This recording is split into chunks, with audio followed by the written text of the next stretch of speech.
Another news video is upon us, and the main focus of this one is updates on various superstars from both WWE and AEW, with Thunder Rosa making progress with her recovery, being able to run on her knee more than she has since the injury. Which honestly, up until I heard the update on her injury, I didn't even know what she was injured with, to be honest with you. But that just shows how little I knew about the injury beforehand.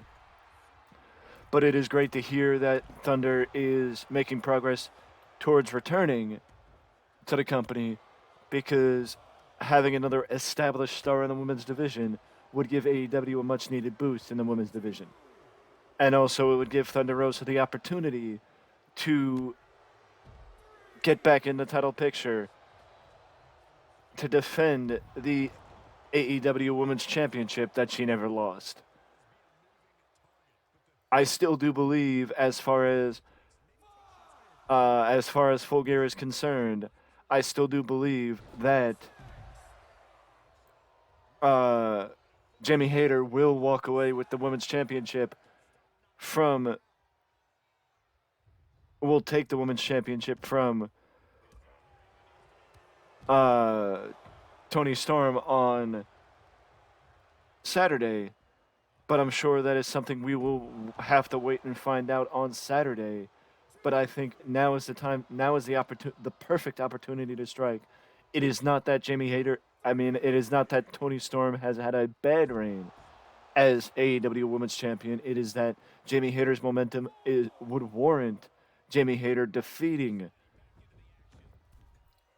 Tony Storm and becoming AEW World Women's Champion.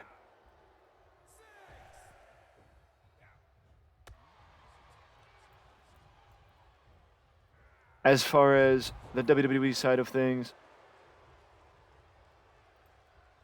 I think it was yesterday or the day before that. Well, actually, in the last couple of days, I have spoken a lot about how much I think Kevin Owens will fill in the WWE, the babyface side of the War Games team. But unfortunately, due to what was it, an ACL sprain or an MCL sprain, Big Kev will be out of action until the beginning of 2023 because the timetable for recovery for such an injury is at least 6 weeks, no matter the level of the sprain. No matter the level of the sprain. But it is a 6 week recovery time, so that leaves Big Kev out of the Survivor Series match, which brings up the question: who will will join up alongside the Brawling Brutes, Sheamus and Drew McIntyre, against the Bloodline at War Games? I've mentioned a few names, all of them on Raw. Don't get me wrong, all of them are on Raw, with Bobby Lashley, Seth Rollins, and Matt Riddle. I didn't even think of Matt Riddle. With his history with the Bloodline, Matt Riddle is also there, or in that mesh in that category. As far as SmackDown's concerned, I really can't think of anybody. As far as SmackDown's concerned, I really can't think of anybody that would belong in the War Games match.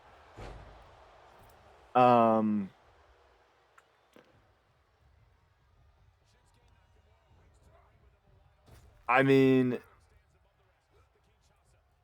maybe Nakamura, because of what happened last year with Rick Boogs, or WrestleMania with Rick Boogs against the Usos, and that little snippet of action that they were doing right after WrestleMania between Nakamura and the Bloodline, that never really seemed to go anywhere.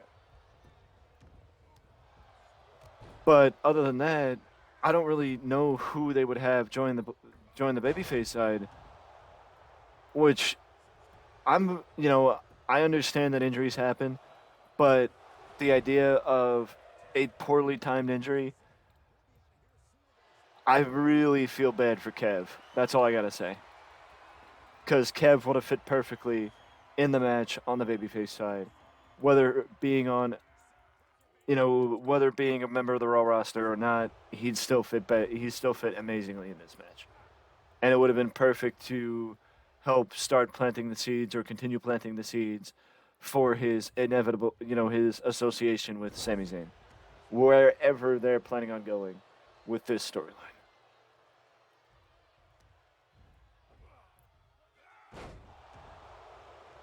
The fact of the matter is, though, that's not it with WWE, as apparently Triple H has also offered Steve Austin another match if Steve is willing to come back once again, which, with how things went with Kevin Owens at this past WrestleMania, honestly, if I was Steve Austin, I would contemplate just calling it a career after that, because how things went this year with Kevin Owens, it's so much better than, like, he was able to finally end his career on his terms.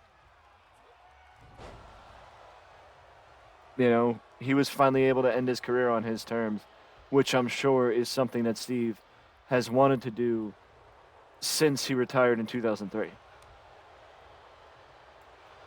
I think he from the very beginning he wanted to come back and wrap it up on his terms.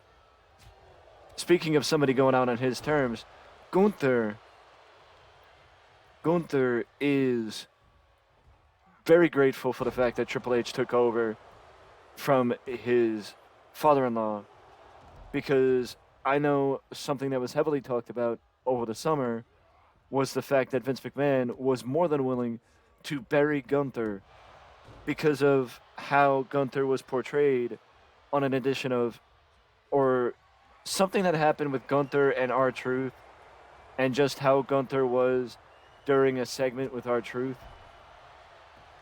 Like, things weren't perfect, and Vince, he's apparently a perfectionist, where one or two mistakes and you'll get on his ire.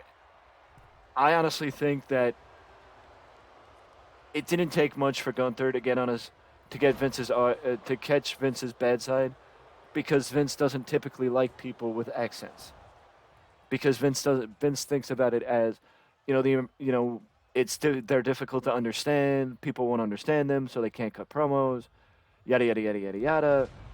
But what about the idea of them talking in their native tongue and getting heat for talking in their native tongue because people can't understand them, and using it logically as a tool to get heat? Because in my opinion, that's why it's a shame that Cesaro was never given more of an opportunity in WWE, because Cesaro could have been given more of an opportunity in WWE as somebody who could talk different languages, because that would have been as Mick Foley would say, a cheap way to get heat.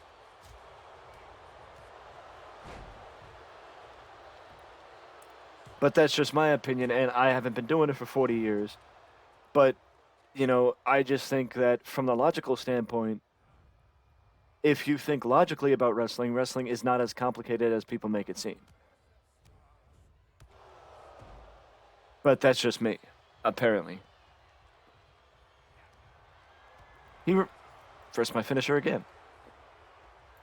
To bring things full circle, I think in 2023, the main rivalry, or going into 2023, the main rivalry for the AEW Women's Championship will be Thunder Rosa against Jamie Hayter, with Britt Baker working her way back up and spending most of the 2023 working her way back up in the women's division, because of just not really being in a position where she is at the top anymore.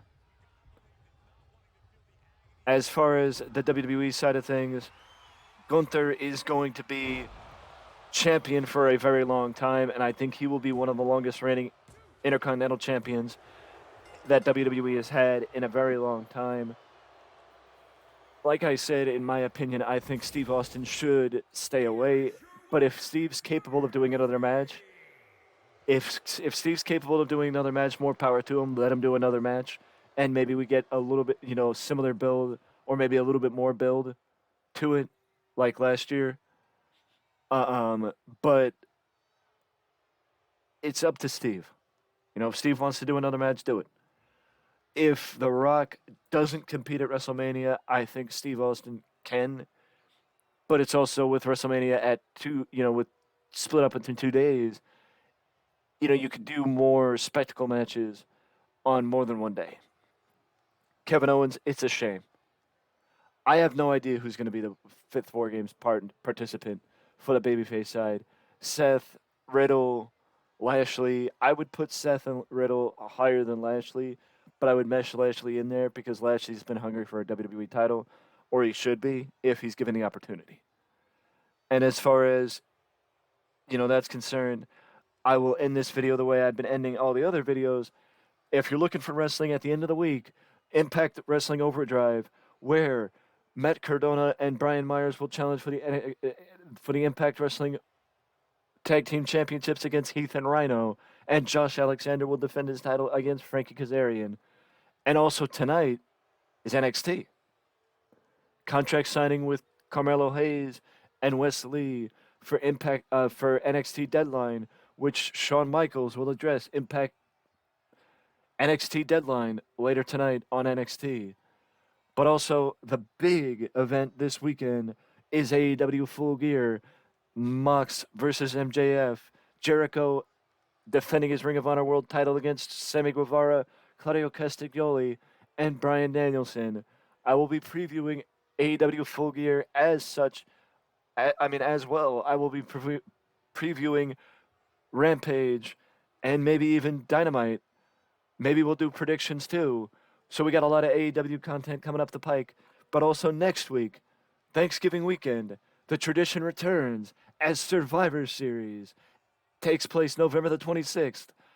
And it's War Games this year with both the women's and the men's. The women's, I should note also, the women's War Games match filled up a little bit more with Rhea Ripley and Mia Yim, respectively, joining the babyface and the heel side last night on Raw. So with that being said, this has been my thoughts on wrestling. Let me know yours down in the comment section below. You could also leave a like and subscribe to the channel to let me know you enjoyed this content, because any and all interactions on this video do help and are very much appreciated. With that being said, do not forget to ding that notification bell right next to the subscription box before you walk out that door, and I will see you guys again soon.